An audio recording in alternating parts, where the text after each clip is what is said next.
Boa tarde, turminha do sexto ano. Estamos aqui para mais uma aula de geografia. E hoje o assunto que nós vamos falar é sobre as novas tecnologias em geografia. Eu sei que vocês gostam muito de tecnologia, então a gente vai conhecer algumas que servem para os nossos estudos em geografia, tá? Então, a partir dos anos 1970, novas formas de observação e registro da superfície da Terra foram desenvolvidas. Os Estados Unidos e a antiga União Soviética lançaram satélites artificiais na órbita terrestre, tá? Então, eles lançaram esses equipamentos aqui, né? Ó, vocês estão vendo aqui nessa imagem. E o que seria esse equipamento, né? São equipamentos que foram criados pelos homens. Nós sabemos que a Terra ela tem um satélite natural, que é a Lua. E esse satélite aqui, que ele é o artificial, ele foi um equipamento criado pelo homem, né? E qual foi o objetivo, né? O objetivo dele foi explorar o universo, tá? São objetos que são lançados no espaço por meio de foguetes, né? Não possuem tripulação, eles não são lançados com pessoas, tá? E eles orbitam os planetas, né? Outros satélites ou até mesmo o Sol, certo? Então, eles são utilizados, se eu arrastar aqui, ó, eles são utilizados para o aprofundamento dos estudos acerca do sistema solar. Geralmente, eles podem ser observados a olho nu do planeta Terra, tá? Como eles são grandes, eles são objetos grandes, a gente consegue... no caso, esse que a gente está vendo aqui na imagem, foi fotografado por outro satélite, então ele é possível de ser visto a olho nu, tá? Vamos continuar. Então, para que serve esse monitoramento dos satélites, tá? Lá no iniciozinho da página 64 de vocês, né? Um dos fatores principais do monitoramento feito pelos satélites é por causa da previsão do tempo. Nós precisamos saber, né, se as massas de ar estão carregadas de umidade, se vai chover, se vai ter calor, como é que vai estar essa temperatura. Então, um dos motivos, né, para esse monitoramento é a previsão do tempo. Agora, outro fator muito importante, né, sobre o uso dos satélites é para fazer estudos ambientais. O que a gente consegue ver através do satélite, né? São as luzes da cidade, onde está acontecendo queimada, onde tem plantação, onde tem floresta, né? Os níveis de poluição, tempestades, poeira, desmatamento, correntes marítimas, efeitos de vulcões e até mesmo quando tem vazamento de petróleo no mar. Porque o satélite, como ele está lá de cima, ele consegue fazer essa observação geral de algumas partes do planeta, tá? Então, é muito importante o uso dos satélites. Então, por meio do satélite, hoje em dia nós também temos o sistema de posicionamento global, né? Que em inglês ele significa Global Position. Bom, gente, agora nós vamos estudar o sistema de posicionamento global. Ele é bem conhecido por vocês, por todos, na verdade, pelo nome GPS, tá? A sua sigla em inglês significa Global Positioning System, tá? E ele foi desenvolvido, né, inicialmente por fins militares, né, para uso militar. Por que ele era usado para uso militar? Olha só, como ele tem uma visão de encontrar algum lugar, algum acampamento, vamos supor, o esconderijo de guerra, por causa dessas imagens que vêm de satélite, a gente consegue encontrar algum lugar, né, por meio do GPS, tá?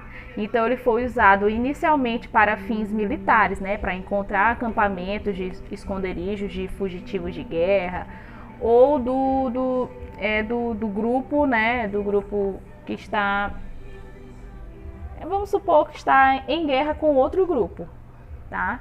E também ele é um sistema também de navegação moderno, né? Então ele usa de vários satélites para poder encontrar algum tipo de localização. Então, hoje em dia, como antigamente ele era usado só por militares, Hoje em dia ele também é usado por civis. Quando vocês encontrarem essa palavra aí, civis, ela significa que hoje em dia todo cidadão que tiver um celular, ele pode acessar o GPS. Olha só que legal. E aí o GPS, ele é uma tecnologia encontrada em celulares, ele é uma tecnologia encontrada em tablets e por aí vai. Então, hoje em dia é muito fácil ter no carro ou em qualquer lugar o GPS, né? Então, aqui no caso nessa imagem ele está no celular, mas aqui no livro de vocês, né, na página 65, nós temos o aparelho de GPS instalado no carro. Vocês vão olhar lá na página 65, bem em cima. Então, assim, hoje em dia ela é uma ferramenta indispensável para você encontrar algum lugar, tá? Então, aí nós vamos integrar o nosso conhecimento. Vejam só, lá em Efésios 5, 15, diz o seguinte, 15 e 16 diz o seguinte: tenham cuidado com a maneira como vocês vivem, que não seja como insensatos, mas como sábios, aproveitando o máximo cada oportunidade, porque os dias são maus. Ó, vejam só, que horas são o seu relógio? No seu celular, no relógio do seu carro? Para qualquer lugar que você olhar, vai verificar que estamos cercados por horários. Alguns dizem que somos escravos do tempo. O que isso quer dizer? É a pergunta que eu lanço para vocês. O tempo ele é uma dádiva. Todos os dias nós recebemos 24 horas, ou seja, 1440 minutos. Ou ainda, 86.400 segundos. Não há nada que possamos fazer com o tempo se não utilizarmos bem ou mal. Ninguém guarda o tempo para usá-lo depois. Ele não deve ser gasto à toa. Reflita sobre como você tem utilizado o tempo que você recebe. É muito interessante essa passagem, né? Porque hoje em dia nós estamos, às vezes, até com tempo de sobra, né? E geralmente, antes da pandemia acontecer, a gente não tinha tempo para nada, né? Então, deixa essa reflexão. Hoje nós estamos usando aqui à tarde nossas aulas, nosso tempo para nossas aulas, para o nosso aprendizado. Né? Devemos também reservar todos os dias um momento para a nossa oração, né? Para conversar com Deus, para entender, né, de fato qual é o propósito que Ele tem para as nossas vidas, tá? Então aqui é uma parte de integrar o que a gente vem estudando, né? Que é sobre o nosso tempo, sobre o conhecimento, né? Sobre o que a gente estudou sobre os fusos horários do mundo, como é que funciona, para vocês verem, né, meus queridos, como Deus cria as coisas perfeitas, né? E cada coisa aqui na Terra, né, que Ele faz tem um sentido, tem um aprendizado, e nós vamos continuar nossos estudos, tá bom? Então, deixa essa reflexão para vocês. Então, vamos continuar, né? Lá na página 66, nós temos bem aí uma ferramenta chamada Google Earth, tá? Significa Google Terra, tá bom? Ele é o quê? Ele é um programa de computador desenvolvido e distribuído pela empresa americana Google, cuja função é apresentar um modelo tridimensional do globo terrestre. Eu vou mostrar um pequeno vídeo para vocês de como fica uma imagem, né, representada de algum lugar com o Google Earth, tá? Assistam bem aí, por favor.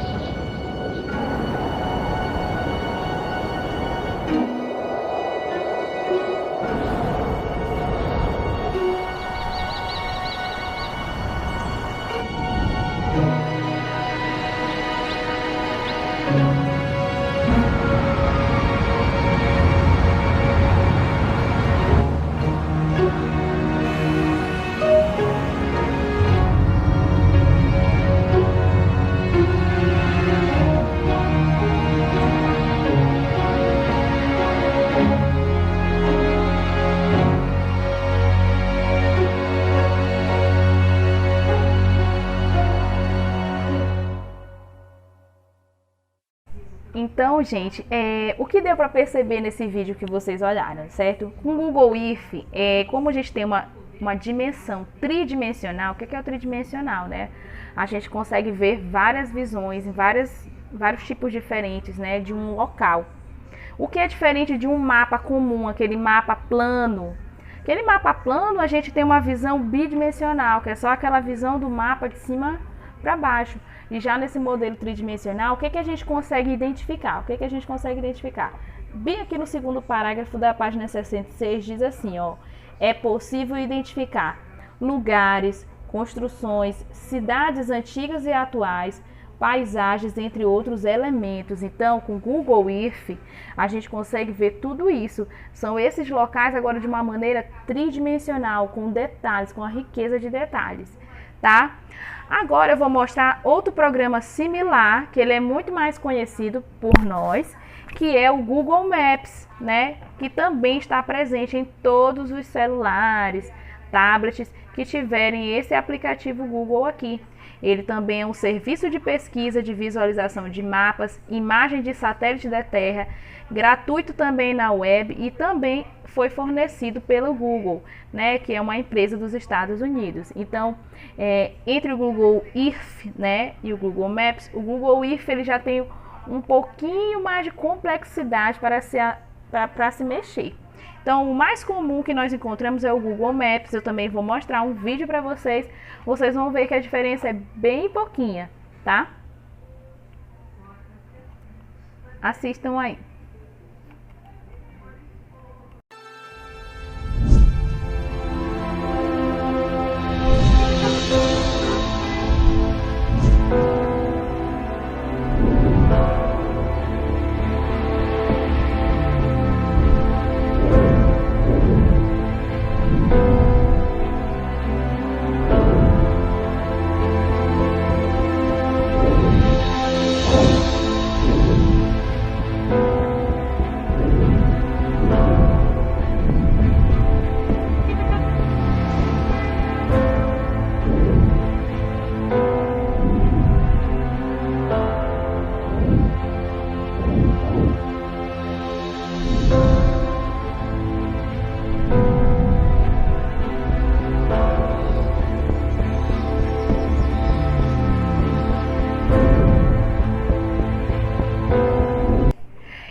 Então, gente, o nosso assunto de hoje era sobre isso, né? Então, eu espero que vocês tenham gostado.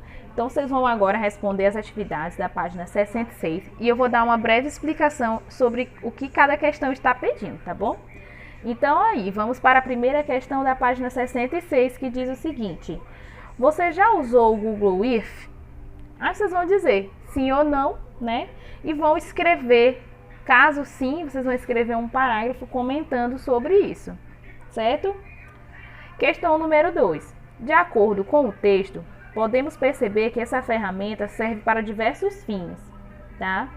Dê exemplos de como ela pode ser utilizada. Então, vocês podem colocar aí que o Google Earth, tá, gente? Não o Google Maps. Pode ser utilizado para identificar lugares, né, construções, cidades antigas e atuais. Pode também marcar locais onde você se interessa, pode traçar rotas, vocês vão ler esse texto com calma. Medir também distâncias entre dois pontos também é um fator bem importante, né? Porque com essa visão ampla que a gente tem como a gente fazer uma medição dessa rota, né? De quanto que eu vou precisar, vamos supor, se eu quiser ir de um local para outro, quantos quilômetros, quantos metros, dependendo da distância, certo? Página 67. Na página 67 diz o seguinte, na terceira questão: você concorda com a frase "hoje é possível conhecer o mundo só com o computador"? Vocês vão dizer sim ou não e vão justificar a resposta de vocês. Então aqui é a resposta pessoal. Quarta questão: militares de alguns países acreditam que o Google Earth é uma ameaça aos países de maneira em geral. A que tipo de ameaça você acredita que eles estão se referindo? Eu comentei bem assim há pouco lá no vídeo sobre o início, né, do uso dessas ferramentas. Para que os militares utilizavam, né, essas ferramentas como mapas, mapas, principalmente como GPS. Então, é muito interessante, eu quero ver o que vocês vão responder aí na quarta questão. Na quinta questão, vocês vão observar essa imagem, né, do Parque do Ibirapuera, em São Paulo, e vão escrever características que vocês estão percebendo neste mapa, tá? Então, o que vocês estão vendo? O que tem nessa cidade, né? Vocês estão vendo um lago, vocês estão vendo praças, vocês estão vendo campos, casas. Vocês vão botar tudo aquilo que vocês conseguirem observar através dessa imagem.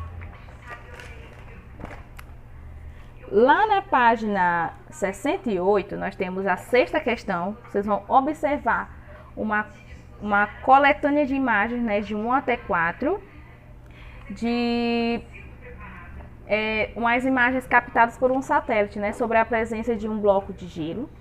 Vocês vão ver a sequência de imagem e vão responder a letra A, B e a C sobre esse assunto.